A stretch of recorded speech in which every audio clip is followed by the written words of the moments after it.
Jadi nanti kita akan bahas juga saham-sahamnya. Oke, Bibo invite project dulu biar nanti kita langsung asik-asik ngomong saham-saham pilihan ya. Boleh. Oke, nanti Fitri bisa tanya, yang lain juga bisa tanya ya. Iya. Langsung ya Project kenapa kayak ada kura-kura tadi? Halo Project, sehat-sehat ya? Halo. Nih, tadi Jack pas ketika kita mulai ya, orang nanya, "Itu Mbak Rosa ya?" katanya gitu. Disangka Ocha penyanyi yang sempat Tegar. gitu. Asik. Bukan. Nah, ini bukan Mbak Rosa tapi Mbak Fitri ya.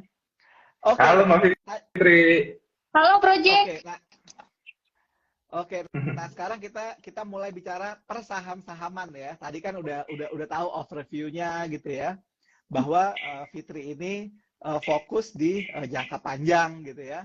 Saham-saham pilihannya juga saham-saham perbankan ya.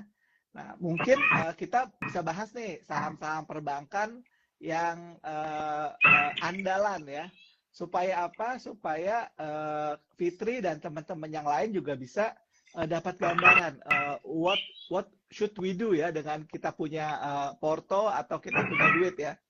Mungkin yang pertama kita bahas dulu BCA deh Project. Gimana Project gambaran dari BCA untuk secara teknikal dengan melihat perkembangan di bulan Juli ini, Jack?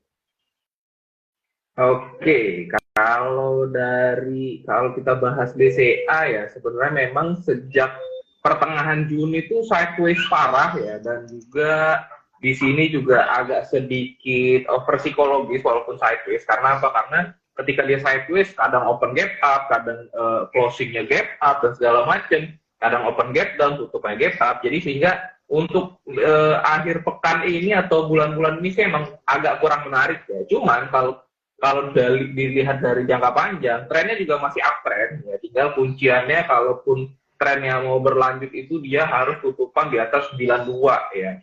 Kalaupun teman-teman yang belum punya barang mau beli ya, itu masih bisa beli di daerah 900. Kalaupun weakness nanti di 8825 sih masih bisa. BCA bukan? Iya, 9.025 ya, range itu sampai 8.825 ya. Jadi memang agak ada potensi turun dikit, cuman overall trennya juga masih bagus ya. Paling nggak teman-teman kalaupun mau breakout di 92, kalaupun mau buy on weakness mungkin nanti tunggu di 8.800-an ya. Itu sih lucu untuk dibeli ya. Oke. Ya memang kalau diperhatikan sejak pandemi ya, saham BCA ini kan nggak pernah turun sama sekali secara tren ya. Sejak pandemi selesai ya. Jadi dari bulan Maret 2020 juga nggak pernah turun sama sekali. Jadi memang kalau kata teman gue gini, Fit, ada yang bilang BCA ini katanya, lu kalau beli BCA merem aja gitu ya, pasti cuan gitu loh. Kalaupun nyangkutnya terhormat katanya.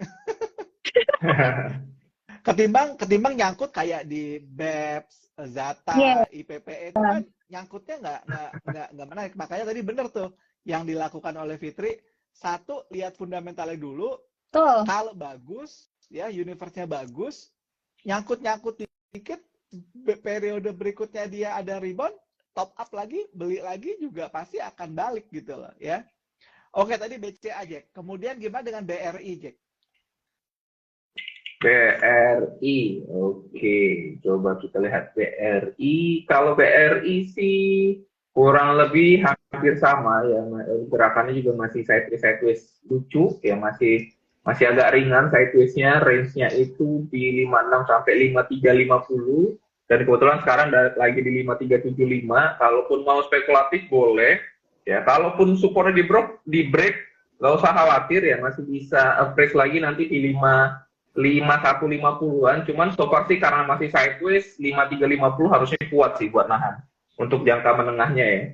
Untuk jangka panjang sih masih aman banget ya. Asing juga kenceng banget beli di sini dan belum kabur ya, kebetulan. Karena kalau dari asing itu kan asing itu lagi keluarnya di Telkom, tapi BRI itu lagi kenceng-kencengnya. Jadi so far sih masih oke-oke aja. Menarik ya. Memang ini juga Fit ya. Kalau diperhatiin BBRI ini kan juga ada komitmen ya bahwa mereka akan tetap fokus memberikan dividen dengan rasio dividen yang cukup besar terhadap earningnya dia. Jadi menurut Bibo sendiri, kalau saham-saham kayak BRI yang dimana mereka juga ada komitmen untuk memberikan dividen besar, kemudian juga mereka juga banyak sekali ambisius ya. Kayak hari ini kan ada kabar nih, Dana Reksa Investment Management berubah jadi BRI Investment Nama Management BRI gitu Manajemen. kan. Iya, BRI betul. Management gitu kan. Dalam arti kan juga secara bisnis mungkin konglomerasi BRI ini secara keuangan juga bakalan gede. Dia punya PNM, dia punya Reksadana, dia punya dan investment management, dia punya Pegadaian gitu ya. Dia punya Bank Raya, dia punya pokoknya lengkap deh. Dalam arti kalau dibandingin dengan bank BUMN yang lain ya, menurut Bibo, bahkan Bibo sendiri investasi di BRI ini termasuk yang powerhouse gitu loh, yang cukup bagus. Di samping BCA, kalau BCA kita udah nggak bisa abaikan, perempuan manapun harusnya kalau minta lamaran minta BCA gitu loh. Betul. Iya, kalau nanti dilamar sama sesamuan gitu ya, boleh nggak berlian dan sekantong saham BCA gitu aja udah. Sebongkar saham BCA. Sekantong saham BCA itu menurut aku sih ini banget gitu loh, apa namanya? Oks banget gitu loh. Oke banget gitu loh. Oke, tadi BRI, BCA, sekarang Bank Mandiri deh. Ini kan juga kalau kita bicara ngomong Bank BUMN, Bank Buku 4, kapitalisasi gede, ya kalau Bibo pribadi sih memang ngelihatnya buat siapapun di luar sana, laki-laki atau perempuan, bujangan atau berkeluarga ya, punya 3 saham itu sebenarnya udah oke banget gitu loh. Karena kan nggak siklikal ya, saham perbankan kan nggak siklikal, nggak kayak batu bara, hari ini naik besok turun gitu kan. Kalau Bank Mandiri gimana Jack? Apakah outlook-nya juga sama, jangka panjang masih bagus, tapi jangka pendeknya masih sideways? Oke, kalau Mandiri juga sama sih ya, jangka panjangnya masih aman banget karena memang trennya juga terus menguat ya. Cuman memang problemnya untuk jangka pendek dan menengahnya justru agak sedikit lebih jelek ketimbang yang lain ya. Karena kalau BCA, BRI itu jangka menengahnya ada uptrend ya, tapi kalau Mandiri itu jangka menengahnya sideways banget guys, bahkan sejak kurang lebih Februarian ya. Jadi hampir tahun ini hampir dia bergeraknya sideways. Jadi kalaupun kondisinya seperti ini, kalaupun memang tertarik untuk investasi di sini ya lebih aman sih mendekati 5.000 ya, kalaupun mau average ya. Lebih aman mendekati 5.000 karena kan sekarang posisinya lagi 50, jadi masih ada potensi downside sampai 5.000, 5.050 boleh lah dicicil di daerah sana gitu. Oke, silakan Fit kalau mau ditanyain ke Project, saham apa yang menurut yang kamu mau tahu, dan juga teman kamu juga mungkin Fit titip dong, gue pengen dianalisiin saham ini gitu. Ada satu lagi Mas Bibo yang ketinggalan ya, kan perempuan tuh selain suka shopping dia tuh suka emas. Kalau tadi disebut berlian, ketinggalan nih saham emas nih. Antam gimana nih Project? Oke ya, saham Antam. Antam ini sejak diterpa isu ya, emang agak kurang bagus ya. So far sih kalau Antam itu kemarin sempat untuk jangka pendeknya kembali melemah ya. Dia itu kemarin sempat menguat tutup gap doang, tapi sayangnya pas dia tutup gap ada shadow atas yang panjang dan terbukti hari ini kembali tertekan. So far sih untuk Antam masih belum terlalu menarik untuk di average ya. Untuk dicicil juga outlook emasnya juga masih agak kurang baik ya. Targetnya itu masih 1.900-an ya kalau nggak salah emasnya juga. Jadi untuk Antam sih mungkin nanti pantau lagi setelah dia harga 1.900 juga ya. Jadi Antam 1.900, lihat lagi kondisinya apakah ada supportnya kuat. Kalaupun enggak sih harusnya bisa bermain di 1.500 bawah sih untuk menengah dan panjangnya ya. Jadi masih ada downside sih. Oke. Thank you. Bibo juga investasi di Antam, cuman memang tidak melihat dari faktor emasnya. Bibo masukin Antam itu bersama dengan Tins, GJTL, Auto, Astra, dan BRPT dalam dari tahun lalu sih ya, masuk dalam investasi dikaitkan dengan ekosistem electric vehicle gitu itu. Dan alhamdulillah dari semuanya sih yang udah jalan itu Auto, ASI, Akra, GJTL. Ya 4 udah jalan, yang 3 belum jalan. Tins, BRPT sama Antam. Tapi Bibo konsisten. Saham-saham ini Bibo averaging ya. Tiap bulan Bibo averaging beli karena kan juga masalah di electric vehicle ini kan belum full ya, belum full power gitu. Karena kan kebijakan juga subsidi baru gitu ya, smelter juga baru gitu ya, pengembangan hilirisasi juga baru. Harusnya sih 2-3 tahun lagi saham-saham yang Bibo sebutin tadi, termasuk GJTL, Auto dan lain-lain juga masih punya potensi sih ya. Oke, kita lihat sekarang dari audiens ya. Tadi audiens ada yang nanya gambaran tentang PNLF gimana, Project ya.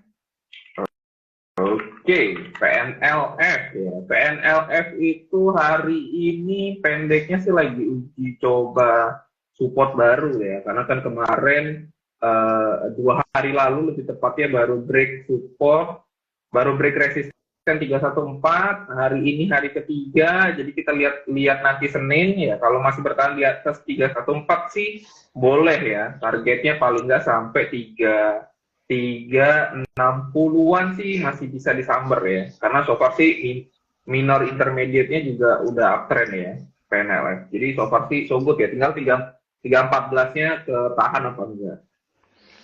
Oke, untuk yang grup Panin buat teman-teman, kalau Panin ini kan gerakannya pasti barengan ya. Ada 3 saham di kelompok Panin yang gerakannya barengan, itu PNBN, PNIN, PNLF ya. Sama nanti PNBS gitu ada juga, tapi PNBS sih kayaknya nggak terlalu selincah 3 ini ya. Tapi yang paling lincah emang PNLF sama PNBN gitu ya. Nah, gitu. Jadi memang kalau untuk saham-saham yang ini ada baiknya teman-teman kencengin kuping ya, kencengin kuping. Biasanya kalau ada kabar-kabar keluarga keluarga pemiliknya mau investasi atau keluarga pemiliknya mau menjual kepemilikan di Panin Bank, itu biasanya saham-saham turunannya itu biasanya juga ikut bergerak. Nah, selain ini juga perhatikan juga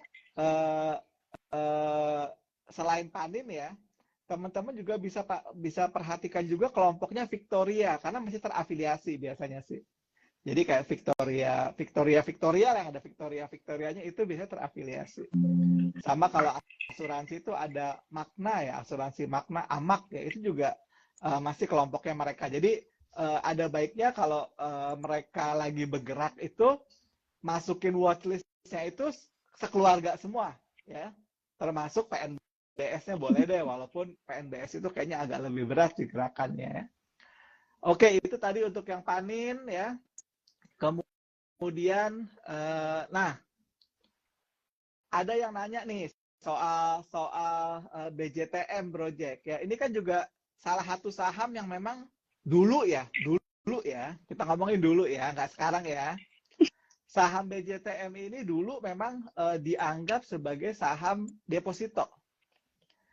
Karena didiemin aja bisa memberikan dividen yield yang lebih besar dari deposito. Nah, itu memang sebelum saham ini waktu itu kayaknya beberapa bulan lalu deh sempat ada isu keuntungannya udah nggak signifikan lagi gitu ya untuk jangka pendek gitu ya. Mungkin entahlah, Bibo nggak terlalu ngikutin saham BJTM karena memang BJTM ini sahamnya lumayan boring sih ya, pergerakan harganya gitu ya, karena kan harganya ramenya kalau lagi udah mau deket-deket dividen date gitu gitu ya. Betul gitu ya. Nah, apalagi sejak tahun 2021 juga dia cenderung harga sahamnya antara cuma 800 sampai 650 gitu ya. Nah, coba Project untuk analisisnya gimana nih Project dari sisi teknikal Project? Oke, sebentar. Gue jadi penasaran perempuan lagi. Kalau BCTM sih dari trennya tentu nggak menarik lagi ya. Sebenarnya kemarin itu di awal-awal di 2020 ya sama sih sejak 2020 sejak awal 2021 trennya itu juga udah patah ya. Dan sekarang sih pergerakan trennya sih cenderung turun ke jangka menengah dan jangka panjangnya. Dan kalau minornya sih sideways parah ya, sideways yang nggak jelas banget, sideways yang nggak jelas banget. Jadi menurut proyeksi ini beli saham ini sih kalau memang pengen dividennya aja ya. Cuman kalau tadi kata Bibo ada isu dividennya udah kurang menarik sih, ya udahlah lupakan. Kayaknya 2022 belum bagi dividen ya 2022 ya? Belum. Karena kan Pantesan. Gitu. Ya. Dia 2021 DPR-nya 51. 2022 udah dibagiin tahun 2024. Nah, ini kan sebenarnya kan dari 2020 ini kan EPS-nya tuh stuck gitu loh. Benar. 100 karena 80 ekspektasinya gitu loh. Jadi artinya 82. Penurunan 20%. Nah, ini yang banyak orang juga mulai nggak oke gitu loh. Nggak oke gitu ya. Seperti itu. Dan ini yang menurut Bibo juga banyak juga yang melihat bahwa saham ini juga secara dividen untuk ngejar tahun ini kayaknya agak sedikit kurang menarik, walaupun secara harga dia ini sekarang harganya udah di level 600-an. Biasanya kan mereka bermain 50 sampai 800 gitu kan. Nah, mungkin kalau mau pick up di harga-harga sekarang buat ini kan pasti ke factor ya, dalam arti ketika rentang harganya 700 sampai 800, pergerakannya dividennya 100 gitu ya. Nah, orang kan mengekstrapolasi 750 per 100 sama dengan 80, berapa harga ideal ya kan, orang pasti ngitung gitu investor kan. Jadi buat teman-teman ya kalau mau ambil ya harga-harga sekarang mungkin ini udah ditahan juga, dikunci juga, harga nggak bergerak dari level 650-an gitu. Ya kan? Jadi ya kalau mau agak kuat lagi 550 sih. Soalnya ada support long term-nya di 550-an. Tapi kalau agak susah ini udah 2 bulan ditahan sahamnya di harga itu, kayaknya agak susah sih gitu ya. Oke, udah ya untuk PJTM ya, gitu. Tadi kayaknya yang nanya INTP deh, Mas Bibu. Nggak ada.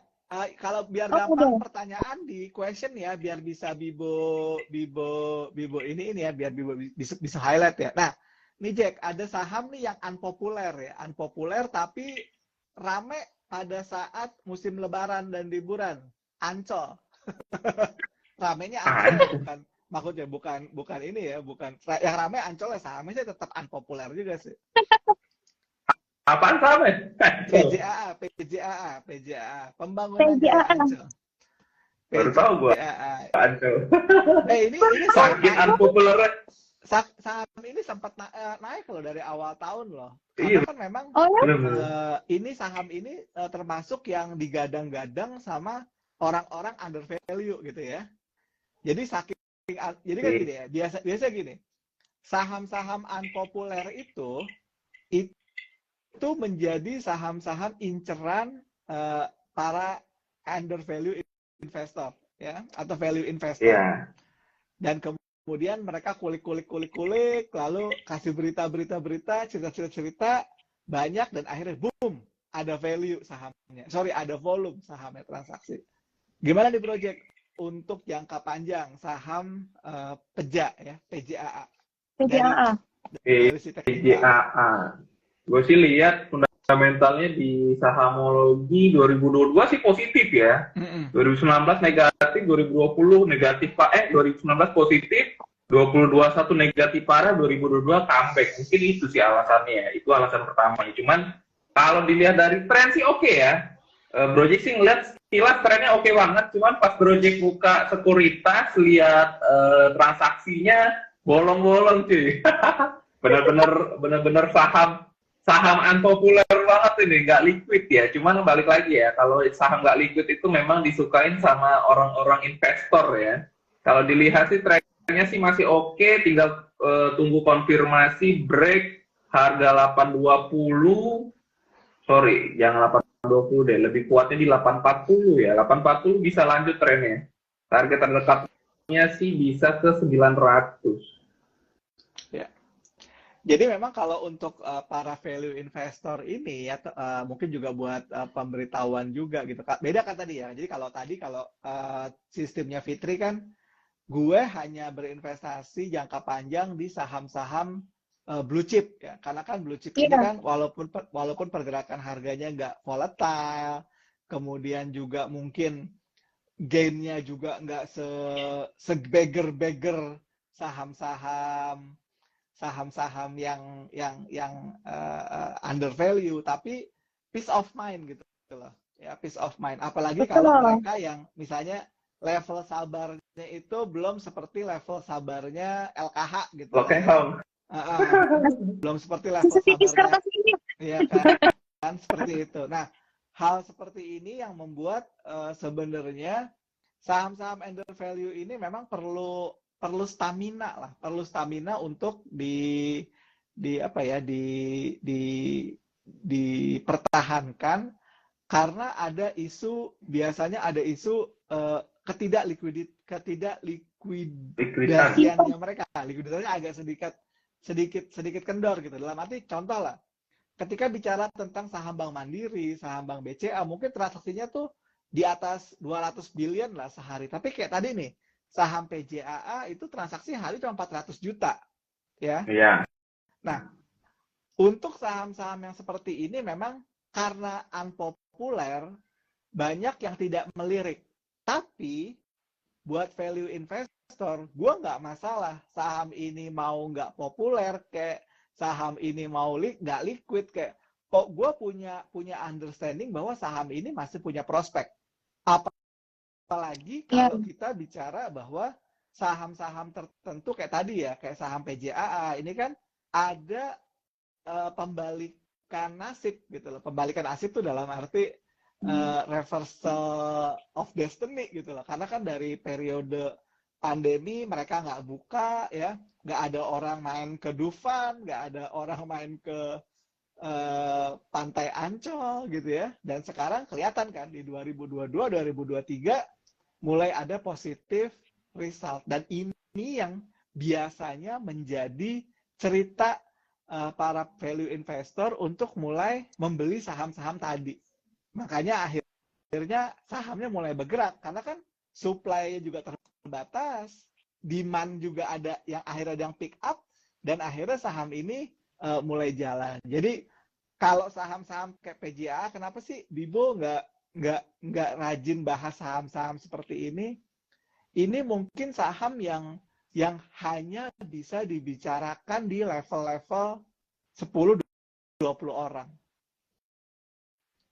Kalau Bibo omongin di Sahamologi dengan 196.000 followers gitu ya, kayaknya akan kasihan gitu loh, nggak akan kebagian tuh 196.000 followers dengan value 400 jutaan transaksi, itu kayaknya satu orang cuman kebagian 1.000 perak gitu loh. Cuma dapat 2-3 lembar, kesian gitu loh. Makanya Bibo nggak banyak kebah. Tapi Bibo tahu saham-saham kayak PJAA ini memang saham undervalue yang dibicarakan di ruang-ruang tertutup. Oke, ada yang bertanya, Project, bagaimana dengan saham-saham properti, Project? Apakah udah bisa mulai diperhatiin? Nah, properti, oke. Kalau properti jujur Project lagi nungguin banget Ciputra ke 1020 ya. Tadi cuma sentuh 1025. Jadi rejectionnya masih agak nanggung ya. Kalau dari properti gitu ya. Pertama Project lihatnya Ciputra dulu karena kebetulan member kita di Sahamologi ada sales ya, dan kalau dia cerita tuh kayak laku-laku aja gitu. Kayak mau susah mau apa tetap aja laku gitu ya. Jadi menurut gue sih Ciputra ini masih potensi banget ya. Jadi paling nggak Ciputra memang outlook-nya masih agak turun ya, teman-teman ngantrinya di kiri, jangan HK ya. Jadi range-nya untuk Ciputra 10.20 sampai 10.10 ya untuk Ciputra. Selanjutnya Sumarekon yang kalau project ke puncak nemunya Sumarekon tuh sebelum sampai puncak. Nah, kalau Sumarekon trennya masih lebih kuat ya, lebih kuat. Cuma memang apa namanya, mungkin teman-teman harus approach pelan-pelan ya.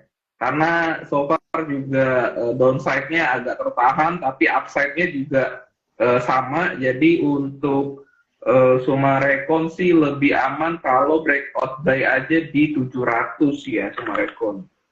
Terus terakhir BSDE. Untuk BSDE ini minggu-minggu ini dia lagi coba lower band, dan untungnya dia nggak close di bawah lower band dan tertahan. Paling teman-teman bisa spekulatif setelah early trend di 10.90 ya. Mungkin 1.100 menarik untuk dipantau BSDE.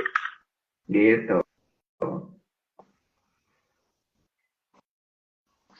Oke, menarik banget nih ya. Jadi memang kalau bicara tentang properti ini kan ada banyak-banyak ya. Iya. Kalau Bibo perhatikan dari sisi properti kita delete yang konstruksi ya, kayak Wika, Waskita dan lain-lain ya. Properti ini kan ada 3 kategori ya, 3 kategori. Properti yang memang spesialisasi di kawasan industri. Kita lihat ada SSIA, Kija, BES, ya seperti itu. Lalu ada properti yang memang fokusnya adalah untuk membangun development ya, baik itu hunian maupun untuk tempat usaha atau tempat usaha atau kantor gitu ya. Sama properti yang memang punya kemampuan untuk mengenerate recurring income gitu ya. Nah, kalau Bibo sih lebih suka sebenarnya saham-saham sektor properti yang fokus di tadi ya, dia punya mix use ya, dalam arti dia bangun perumahan, dia bangun perkantoran, dia bangun pertokoan. Karena kenapa? Bisnisnya nggak cuma dari jualan ini ya, jualan rumah doang, Jualan booking rumah. ya kan. Tapi ada recurring income dari mall, recurring income dari sewa kantor, sewa properti seperti itu. Nah, BSDE kemudian SMRA, CTRA itu termasuk yang punya kemampuan yang solid gitu loh untuk membalance antara marketing sales dari penjualan hunian dan tanah dan properti yang disewakan ya, yang list produk itu. Yeah. Jadi kenapa juga kalau ditanya sama teman-teman, kalau properti ya kita pegang yang gede-gedenya dulu aja gitu loh.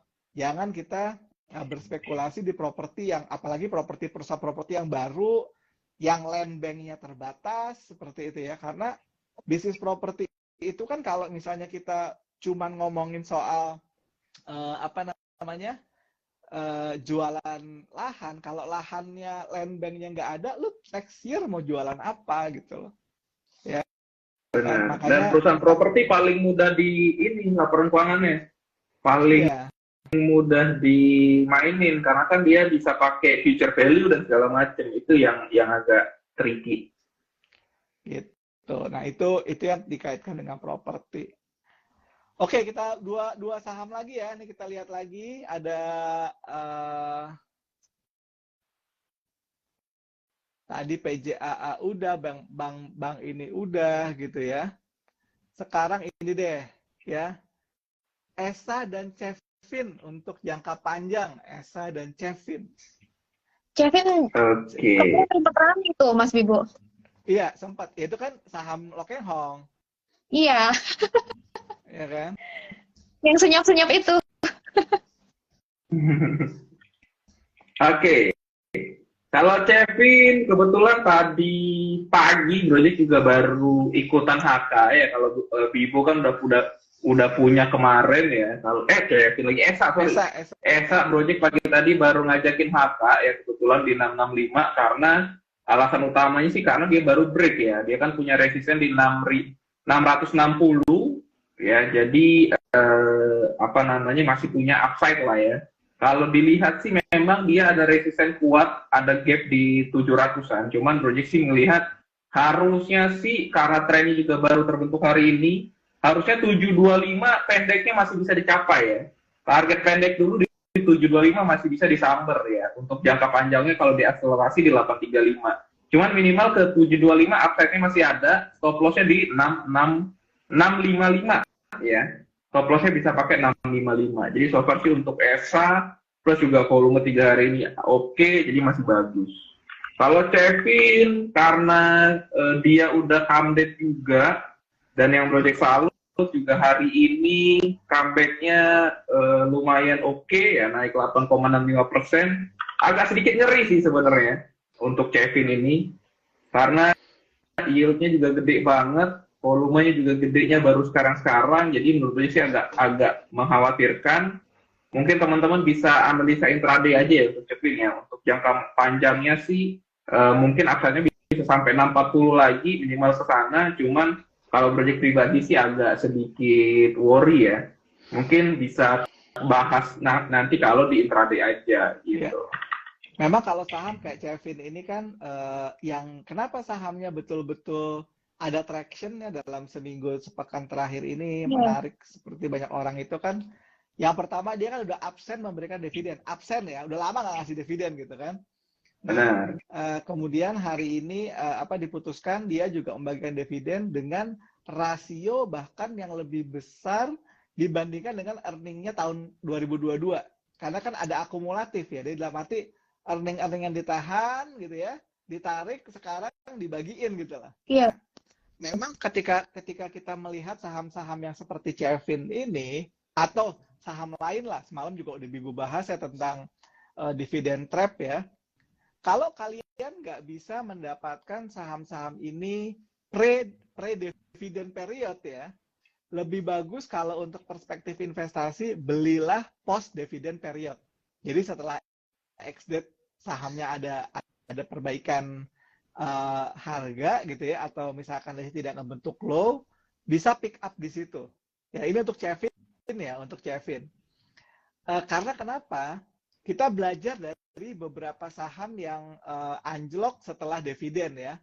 PTBA, kemudian dalam 2 hari ini ada ACES ya, S Hardware seperti ini ya, kan.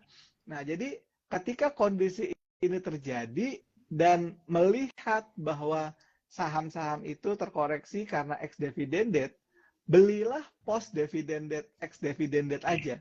Tujuannya apa? Kalau untuk jangka panjang ya buat investasi, kalau untuk jangka pendek ya untuk mendapatkan gain dari swing naik pertama ketika saham ini sudah turun dari dividen periodnya. Jadi mungkin seperti itu. Untuk ESA sendiri memang ESA kalau untuk investasi sih menurut Bibo sih udah agak sedikit gimana ya? Deg-degan? Bukan. Nasibnya ini kan sama kayak grup-grup batubara gitu ya, di mana tahun 2022 performanya moncer banget gitu loh. Makanya bisa ngasih dividen juga bisa punya EPS gede. Tahun ini IPS-nya kembali ke IPS normal di tahun 2021 dan 2020 gitu. Jadi kalau untuk jangka panjang melihatnya adalah are you ready dengan kondisi bahwa saham ini sudah back to normal performance ya. Kayak nanti kan juga sama kayak Indi, Adaro, kemudian ITMG, PTBA kan periode harga batu bara ratusan, 400, 300 kan udah selesai gitu loh. Sekarang udah back to 140, 130. Nah, kalau untuk perspektif investasi, makanya saham-saham yang ada unsur-unsur siklikal gini memang tidak oke ya. Kalau kayak Kevin mungkin masih oke lah, karena saham-saham kayak Kevin ini kan saham-saham yang undervalue. Bahkan udah di harga sekarang pun PBV-nya masih rendah gitu loh. Jadi kalau buat Bibo sendiri ngelihat kalau saham kayak ESA sama Kevin untuk jangka panjang, I prefer bilang Kevin masih oke karena bisnisnya nggak cyclical, yang kedua juga sahamnya memang under value. Gitu. Oke, terakhir ya. Terakhir ini Avia. Ini saham ini nih, saham kelompok kelompok Cleo ya. Kalau dari Bibo pribadi sih ya, ketika kalian ngelihat nih ada saham ya, ada grup usaha gitu ya. Kemudian dia nge-push banyak usahanya di IPO-kan ya. Kalau menurut Bibo sih carilah the crown jewel-nya. Crown jewel tuh mahkota bisnisnya siapa, saham apa gitu loh ya. Kalau buat investasi atau buat trading atau buat yang lain-lain. Kayak contoh misalnya, ketika kita bicara tentang Astra gitu ya, siapa sih yang jadi crown jewel-nya Astra? Ya UNTR. Gitu ya. Ketika kita bicara saham di kelompoknya Bakri lah, ya Bakri. Crown jewel-nya siapa sih? Ya mungkin Bumi gitu loh. Sama kayak ketika kita bicara tentang kelompoknya Pak Hermanto, ya crown jewel-nya adalah Cleo gitu loh. Jadi rather than kalian pilih misalnya let's say Manzon, kemudian Avia, Depo, Rice, segala macam, Bibo still prefer fokus di crown jewel-nya adalah si Cleo-nya itu. Tapi kita bahas Avia deh, Jack. Coba, Jack. Secara tren dan lain-lain. Oke. Avia ini agak lucu ya. Lucu dalam artian periode 2022 sampai pertengahan sampai Mei kemarin itu turun ya. Terus juga di Maret sampai Mei itu dia bikin double bottom dengan neckline 635. Terus sudah comeback nih uptrend. Jadi intinya di sana sudah ada reversal pattern ya. Nah, ketika dia menguat kemarin tuh kepentoknya di 760 itu di Fibo 50 ya, atau setengah tren dari penurunannya. Nah, sekarang itu lagi mencoba koreksi, uji coba lagi 635. Jadi menurut Gojek sih cukup menarik kalau teman-teman belinya mendekati 635 ya, dengan stop loss di 635 juga. Jadi untuk Avia ini kalaupun teman-teman pengen pantau ya, mendekati 635 oke, cuman lebih aman lagi kalau teman-teman bisa beli setelah dia itu di atas 675 ya. Setelah 675 sih better ya. Cuman kalau teman-teman bisa dapat barang mendekati 635 cakep banget. Harusnya sih ketahan ya, harusnya sih ketahan. Karena juga dia belum sempat break lower band. Walaupun lower band-nya menguat, cuman ini masih ada harapan bisa mantul ke upper band di 700-an. Jadi harga-harga sekarang sih lucu ya untuk dipantau. Ya. Avia ini juga belum balik lagi ke harga IPO-nya di 900-an ya teman-teman ya. Benar. Jadi kalau misalkan teman-teman mau invest di saham kayak Avia ini, Bibo masih rekomen karena kenapa? Ada dua alasannya. Ya, selain alasan belum balik ke harga IPO. Yang kedua juga dari sisi performa sih dari 2020 sampai 2023 diproyeksikan masih sama terus gitu loh. Jadi saham ini earning-nya tetap sama, Jack. 2020, 2021, 2022, bahkan diproyeksi 2023 juga sama earning-nya. Nah ini juga buat sebagian orang ada yang bilang nggak menarik gitu loh, secara earning wise ya, karena kan gini, perusahaan IPO dapat dana harusnya bisa nge-jack up dia punya earning dong, pertumbuhan ya. Iya kan, harusnya kan kayak gitu ya. Tapi itu kalau orang berpikiran progresif. Tapi kalau orang berpikiran defensif, dia bilang, ya nggak apa-apa deh bro. At least nggak turun. At least nggak turun gitu Nggak kan. turun. Kan seperti itu. Nah, hal seperti ini mungkin yang membuat kenapa saham ini juga belum balik lagi ke harga IPO-nya di 900. Tapi kalau teman-teman beli di harga sekarang 630, 660 dengan ekspektasi balik ke level 900 udah bisa 50% loh. Tapi kapan kita nggak ada yang tahu. Iya. Benar. Iya kan? Karena kan pastilah adalah investor-investor awal pada saat IPO yang masih hold saham ini baru dapat dividen sekitar 30 perak gitu ya. Kan di harga sekarang 600 kan baru 700 balik gitu aja kan value-nya gitu kan. Nah, ini yang mungkin jadi pertimbangan sih. Jadi untuk Avia kalau untuk investasi menurut Bibo sih ya berharap balik ke 900. Tapi kalau untuk trading ya dilihat aja saham ini udah muncul sinyal buy sell belum di aplikasi Sahamologi, itu aja sih. Iya. Gitu. Thank you Bro Jack ya untuk diskusinya malam hari ini. Nah, mungkin sebelum Thank you. Thank you. Selamat jalan Bro Jack. Mungkin bisa live sambil kita kasih kesempatan ke Fitri untuk closing statement. Silakan Fit. Apa closing statement-nya, Bibo? Apa ya, sebagai perempuan lebih hati-hati lah dalam mengatur porsi keuangan, apalagi kan kita wanita karir ya. Kalau kata guru investasinya Upit, kita tuh susah-susah kerja cari uang. Pastikan kita tuh investasi ke tempat-tempat yang jelas nih fundamentalnya gitu kan. Nggak mau kan kita sandalnya ketinggalan, kalau minjem kalimatnya Mas Bibo tadi, sandalnya nggak jalan-jalan gitu. Oke, udah duit dicari susah, pastikan diinvestasikan di tempat yang benar, yang baik, ya. Yang jelas. Yang nggak bodong aja kalau Yeah. salah pilih sahamnya bisa nggak gerak gitu loh. Betul. Apalagi yang bodong gitu kan.